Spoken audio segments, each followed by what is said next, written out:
Okay, so introduce yourselves and tell everybody where you're at today. Okay. So my name is Tracie Hunter, and this is Elizabeth Suter, and we are here tonight at the National Veterans Memorial and Museum to premiere our new documentary, A Rendezvous with Destiny. Tell us what's this film about? This film follows three of the last World War II Screaming Eagles, Mr. Dan McBride, Jim Pee Wee Martin, and Dick Klein, and it follows their stories through D-Day, Market Garden, the Battle of the Bulge, and also talks about what they did after the war and why their stories are still relevant to our world today. And what else is going on tonight? So there's a red carpet, and this is the first time everyone's seeing this, right? So talk about why it's kind of a special night here during Memorial Day weekend. Yes. So after 2 entire years of film production, this is the world premiere. This is the first time anybody's seen this. So we've got a red carpet. Our veterans are here with us tonight, and the author who the film is based on, and our entire film crew is here. So we're so excited to be here for the first time showing this to our veterans. And this is not the first film you guys have done together. Tell us about your company is Beyond the Call. I mean, you guys have done some great projects. Tell us a little more about that. Well, Beyond the Call, our whole mission is to document as many World War II veteran stories as possible. And so to date, we've filmed about 25 veterans, and this is one of the stories that we've been able to produce from those interviews. But our mission, we've literally ran down guys in the parking lots with their hats on, trying to document as many stories as we can. But it's beyond that. We really try to cultivate relationships with them in their last days and help them know that their story will be alive for generations to come. So we're just really passionate about making sure that the future generations can learn a lesson from what they've gone through. Why are you guys passionate about this? There's tons of filmmakers out there. What's your connection to World War II and that generation?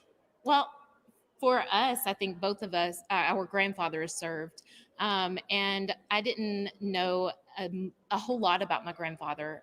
He lived in a different state than me. And so we didn't really get to bond in that way. And so I didn't hear a lot of the stories. And so I feel like with his passing, that's kind of gone away. And so we don't want that for future generations. But Tracie. And for me, I grew up in a military family. I'm a proud Army brat. So my entire life was spent on military bases and around veterans. And one of the things that I missed out on in life was meeting my grandfather, who served in the Battle of the Bulge during World War II and was a Korea veteran.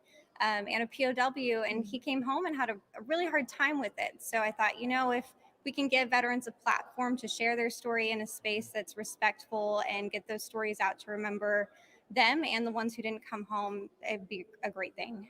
Okay, 2 more questions.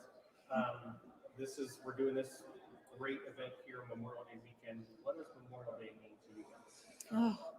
Oh. Good luck. I know. That's a tough one.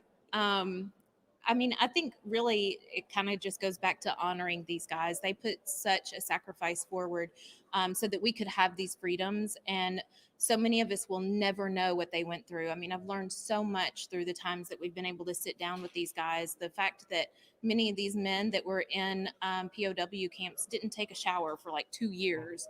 I mean, like all of those hardships. And in school, we kind of gloss over the history, and we really miss out on so many of the nuances and stuff that these men went through and that their sacrifices. And so it's just, when I think of Memorial Day, I think honor. Yeah.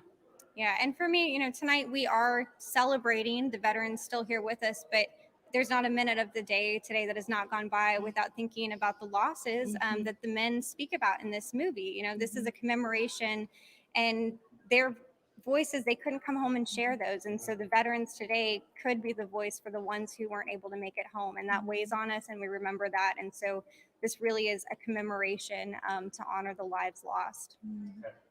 So we haven't discussed yet how everyone else can see this after the red carpet night, but we have plans to air this next weekend on D-Day. So tell us a little bit about, I think, what you want people to know when the rest of the world sees this after this private world premiere and red carpet event.